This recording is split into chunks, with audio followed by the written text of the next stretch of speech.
O som que você ouve não é o de um canhão de guerra, nem o grito da independência às margens do Ipiranga.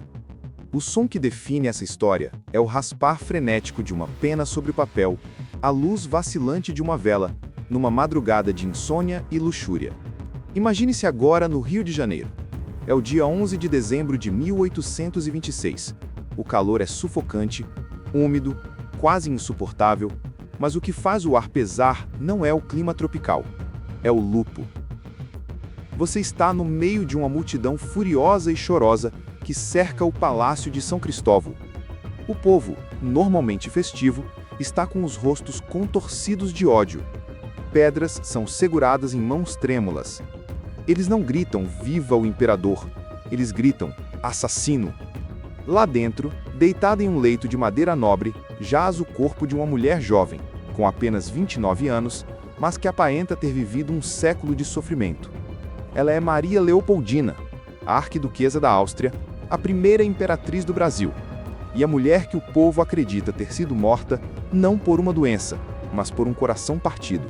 Enquanto o corpo dela esfria, o homem que deveria protegê-la, Dom Pedro I, o libertador, o herói, não está lá. Ele está nos campos de batalha do Sul. Mas o fantasma que assombra esse quarto fúnebre tem um nome, um rosto e um endereço conhecido. É a mulher que transformou o primeiro reinado em um teatro de escândalos. O nome dela é Domitila de Castro, a Marquesa de Santos. Para entender como essa paixão proibida quase derrubou a coroa brasileira, você precisa voltar no tempo. Você precisa sair do velório e entrar na alcova. Viaje 4 anos antes. Estamos em 1822, em São Paulo. Você vê Dom Pedro. Ele tem 23 anos. É impetuoso, hiperativo, um homem cujos apetites, por comida, por poder e por sexo, são insaciáveis. Ele é um príncipe, mas vive como um soldado. Ele não gosta da etiqueta da corte. Ele gosta de cavalos, de estradas de terra e de mulheres. E é nessa estrada poeirenta, dias antes de gritar "Viva a Independência ou Morte", que ele a vê. Domitila não é uma princesa europeia pálida e educada nos moldes rígidos de Viena, como Leopoldina. Ela é brasileira, ela é paulista, ela tem sangue quente, os olhos escuros e uma inteligência afiada, forjada na sobrevivência de um casamento anterior violento. Ela não baixa a cabeça para o príncipe, ela o encara. Sinta a eletricidade desse momento. Não é apenas atração física, é reconhecimento. Pedro vê nela um espelho de sua própria natureza selvagem. O que começa como uma aventura de estrada deveria ter terminado ali. Reis têm a antes, é a regra não dita das monarquias europeias. Mas Pedro não sabe seguir regras. Ele não quer apenas um amante para as noites escuras. Ele quer que o mundo saiba. Você acompanha o retorno da comitiva ao Rio de Janeiro. A independência foi proclamada. O Brasil é uma nação. Mas nos bastidores, uma outra conquista está acontecendo. Pedro traz Domitila para a corte. Imagine o choque nos salões de baile. A sociedade carioca, conservadora e hipócrita, observa em silêncio petrificado enquanto o imperador desfila com a favorita. Ele dá títulos. Primeiro, viscondessa, depois, marquesa. Ele dá terras, ele dá joias que custam mais do que o orçamento de províncias inteiras. Mas o verdadeiro horror acontece dentro das paredes do palácio. E é aqui que você precisa ter estômago forte para testemunhar a crueldade humana. Você caminha pelos corredores do Paço de São Cristóvão. Você vê a imperatriz Leopoldina. Ela é a mulher que articulou a independência enquanto o marido viajava. Ela é culta, fala vários idiomas, corresponde-se com cientistas. Mas olhe para ela agora. Ela está grávida, pela 9ª vez, e usa vestidos remendados. Pedro cortou a mesada da esposa. Leopoldina não tem dinheiro para a caridade, às vezes nem para as necessidades básicas da casa. Enquanto isso, a poucos quilômetros dali, no luxuoso sobrado que Pedro presenteou a Domitila, o champanhe flui, e os banquetes são diários. Mas a humilhação pública não é suficiente para Pedro. Ele quer a humilhação doméstica. Ele nomeia Domitila como primeira-dama de honra da imperatriz. Pare e pense na violência desse ato. A esposa é obrigada a conviver, comer e rezar ao lado da amante do marido. A mulher que divide a cama dele agora serve à mesa dela. Leopoldina, a filha dos Habsburgo, a sobrinha de Maria Antonieta, é forçada a aceitar a presença da rival dentro de sua própria casa, sob o teto onde os seus filhos dormem. Você consegue sentir o ar sufocante desse jantar? O tintilar dos talheres é o único som, pois ninguém ousa falar. Pedro sorri, alheio ou sádico, desfrutando do controle absoluto sobre as duas mulheres. Leopoldina baixa os olhos, engolindo a seco a bile da vergonha. Domitila sustenta o olhar, vitoriosa, coberta de diamantes que deveriam pertencer à coroa. A correspondência entre Pedro e Domitila, que sobreviveu ao tempo, revela a natureza dessa obsessão. Se você pudesse ler as cartas agora, suas mãos tremeriam. Elas não são cartas de amor cortês, são explícitas, eróticas, grosseiras. Pedro assina como o demonão, foguinho, foguinho. Ele desenha o próprio membro ereto nas margens do papel. Ele descreve o que quer fazer com ela em detalhes que fariam coroar um marinheiro. Ele está enfeitiçado. Dizem as más línguas da época sussurrando nas esquinas do rio que Domitila usou feitiçaria, que ela colocou ervas na comida do imperador. Mas você sabe que a verdade é mais simples e mais brutal. Pedro encontrou alguém que manipulava seu ego tão bem quanto ele manipulava a política. Mas todo excesso tem um preço, e a conta chegou em 1826. Pedro precisa viajar para o sul, para a Guerra da Cisplatina. O clima no palácio é de guerra civil. Antes de partir, ocorre uma cena que entrou na lenda negra. Você está no quarto do casal imperial. É noite. Pedro está furioso. Leopoldina, grávida e doente, recusa-se a aceitar mais uma imposição relacionada a Domitila. Dizem os relatos, alguns confirmados, outros exagerados pela história, que Pedro grita, que ele a humilha. Há quem diga que houve agressão física, um chute ou um empurrão. A verdade exata se perdeu, mas o fato permanece. Ele partiu, deixando-a em estado de choque profundo, depressão e agonia física. Leopoldina cai de cama. A febre sobe. O delírio toma conta. Agora, volte para a cena inicial. O povo cerca o palácio. Eles sabem que a mãe dos brasileiros está morrendo. E eles sabem de quem é a culpa. As pedras voam contra a casa de Domitila. A marquesa precisa se esconder, protegida por guardas, pois a população quer linchá-la. O ódio por ela uniu o Brasil mais do que a própria independência. Ela é a Jezabel, a usurpadora. Quando Leopoldina finalmente expira, em 11 de dezembro, o luto se transforma em revolta política. Você vê o caixão passando pelas ruas enladadas. Escravizados, nobres, comerciantes, todos choram. E um murmúrio começa a crescer. Um som baixo, que logo se tornará um rugido capaz de derrubar tronos. A culpa é dele. A culpa é da concubina. Pedro recebe a notícia da morte da esposa no campo de batalha. E pela primeira vez, a armadura de arrogância trinca. Ele percebe o erro colossal que cometeu. Não apenas perdeu a única aliada política real que tinha na Europa, como transformou sua própria imagem de herói em navilão doméstico. Mas o drama não acabou com a morte da imperatriz. O fantasma de Leopoldina seria muito mais poderoso do que a mulher viva. Domitila acha que venceu. Com a rival morta, ela sonha com o impossível: tornar-se imperatriz. Ela espera que Pedro volte e se case com ela. Mas você, observador da história, sabe que o destino é cruel com quem voa perto demais do sol. Pedro volta ao Rio de Janeiro, mas ele não encontra aplausos. Ele encontra o silêncio gelado de uma capital que o despreza. Ele olha para Domitila e, em vez de desejo, começa a ver nela a causa da sua ruína. Os conselheiros avisam: Majestade, para salvar o trono, o senhor precisa se casar novamente, com uma princesa europeia, e nenhuma corte da Europa aceitará enviar uma filha para o Brasil enquanto a Marquesa de Santos estiver na sua cama. O dilema está posto: o homem apaixonado versus o imperador ameaçado. Você está na sala do trono agora. Pedro caminha de um lado para o outro. Ele precisa escolher entre a mulher que inflama seu sangue e a coroa que está em sua cabeça. Ele toma uma decisão.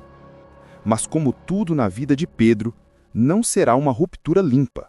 Será um processo doloroso, cheio de recaídas, cartas chorosas e uma última tentativa desesperada de Domitila de manter seu poder. Ela não vai sair de cena sem lutar. A porta do gabinete se abre.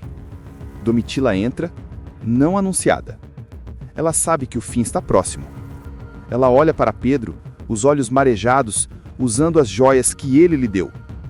O que acontece a seguir é o desenlace de um dos romances mais tóxicos e transformadores da nossa história.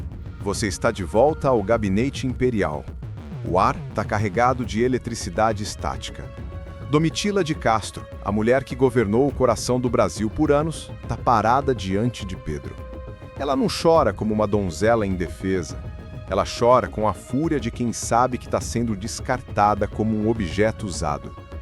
Vais me expulsar, Pedro, depois de tudo? Depois dos filhos que lhe dei? A voz dela ecoa nas paredes forradas de seda. Pedro desvia o olhar. Aquele homem valente, que enfrentou canhões portugueses, não consegue encarar a amante. A pressão é insuportável. Os jornais o chamam de devasso. O povo o chama de assassínio da imperatriz. A igreja ameaça excomungá-lo silenciosamente. É pelo bem do império, Titilha, ele murmura, usando o apelido íntimo que antes era sussurrado entre lençóis, mas que agora soa como uma sentença de morte. Pedro assina o decreto de banimento. Mas como todo vício, a separação não é imediata. É uma agonia lenta. Ele a manda embora do Rio de Janeiro, mas continua escrevendo. Ele diz que a ama, mas que não pode vê-la. É o comportamento errático de um homem que quer o bolo e também quer comê-lo, mas que percebe que a cozinha está pegando fogo. Agora a cena muda. Estamos na Europa, nos salões frios e elegantes das cortes de Viena, Paris e Londres. Você vê os embaixadores brasileiros, homens cansados e constrangidos, batendo de porta em porta. Eles têm uma missão impossível: encontrar uma nova esposa para o imperador do Brasil. Mas a fama de Pedro atravessou o Atlântico antes dos navios. Nenhuma princesa quer se casar com ele. A sombra de Leopoldina é gigantesca. A Europa inteira a vê como uma mártir, uma vítima da barbárie tropical e da luxúria do marido. Pedro recebe o apelido humilhante de o viúvo do ogro. O sogro, imperador da Áustria, está furioso. Imagine a vergonha de Pedro. Ele, o homem que se julgava irresistível, é rejeitado 8 vezes. 8 princesas dizem não. O Império do Brasil corre o risco de ficar sem herdeiros legítimos, isolado do mundo civilizado, tudo por causa de um caso extraconjugal.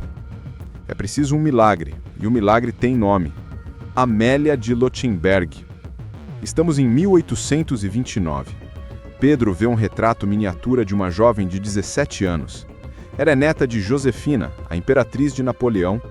Ela é descrita como uma das mulheres mais belas do mundo. Pedro se apaixona pela pintura. Mas a família dela impõe uma condição inegociável, escrita em contrato com tinta permanente: a Marquesa de Santos deve desaparecer para sempre.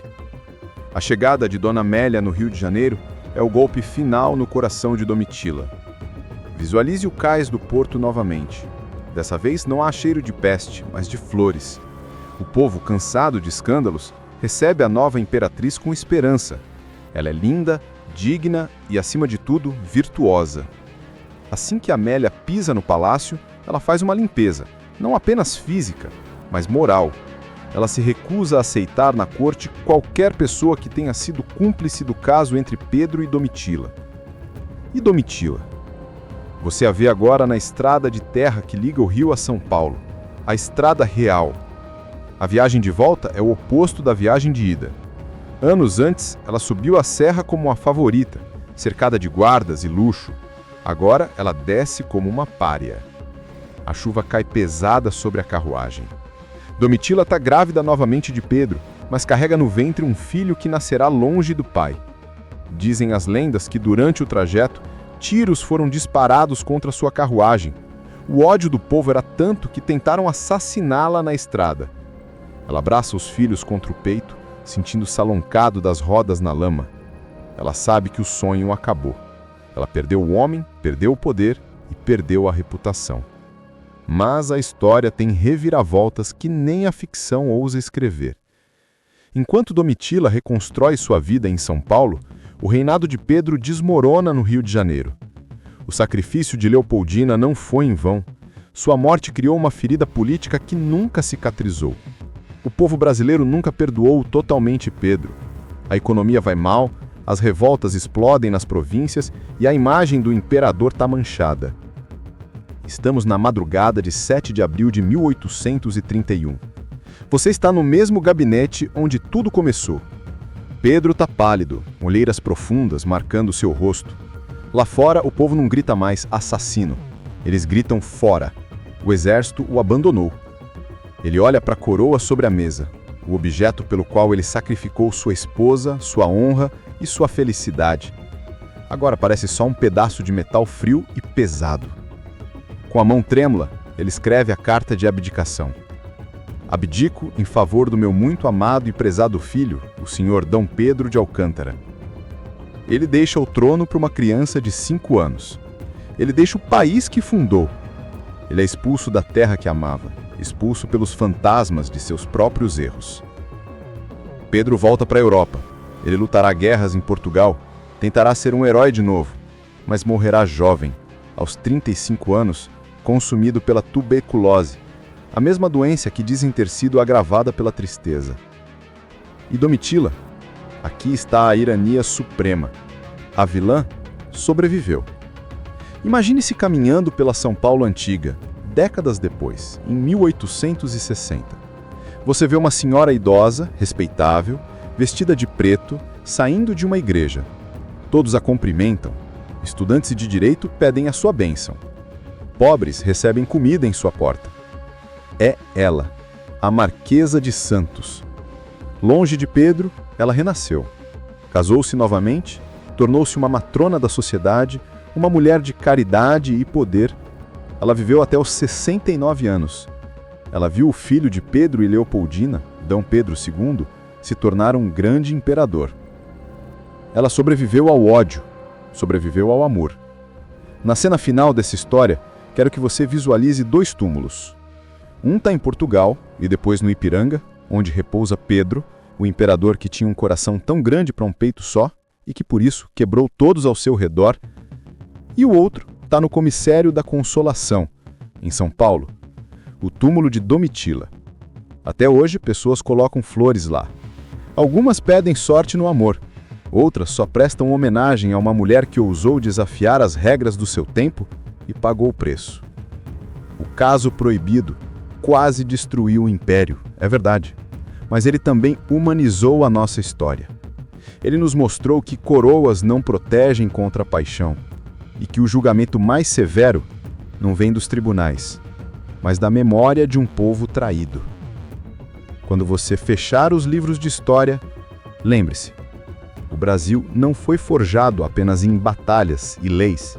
Ele foi forjado também em lençóis de seda, em cartas de amor queimadas e no choro silencioso de uma imperatriz traída.